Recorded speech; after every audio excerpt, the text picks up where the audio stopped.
Many people think of cities in Brazil being affluent places where people enjoy a high quality lifestyle, and this would be correct for many of the richer people in Brazil. It is perhaps not surprising that the affluent elite have assembled the world's third largest fleet of urban helicopters after New York and Tokyo. São Paulo's rich use their helicopters to hop from rooftop to rooftop to escape the squalor of the streets. São Paulo has 240 helipads to New York's 10. The central business district is at the centre of these cities, and much of the nicer housing is grouped around it, so that the people living there have access for all the shops and cinemas, banks and offices. In addition, more nice housing takes over the best land, spreading outwards along a hillside or close to a beautiful part of town. In Rio, if you are wealthy, you will also have a nice home, possibly a nice apartment by the beach. You will have a good standard of living and will enjoy high quality housing. However, the bright lights of the cities attract the rural poor. These are people who arrive from the countryside. They just constructed shacks using whatever materials that were lying around.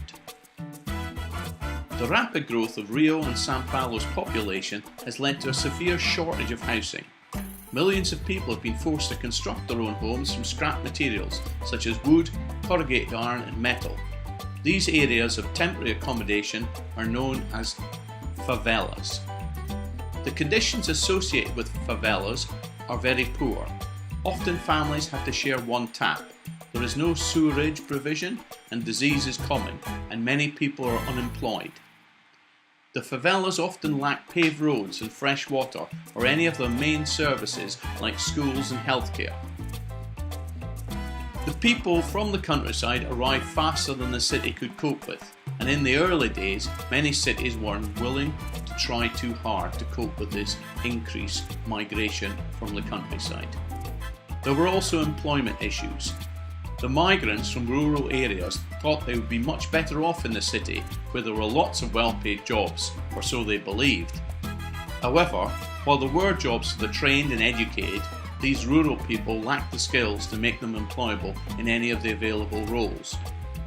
So, they are often left trying to scratch a living from the informal economy. However, in certain favelas, life has improved in recent years. Many of the houses have become more permanent, and through self-help schemes and government assistance, the life of the people living in the favelas has improved greatly. The authorities have, in many cases, managed to rid the favelas of their criminal element, and many of these settlements have become more like normal urban areas, with sanitation and other public services.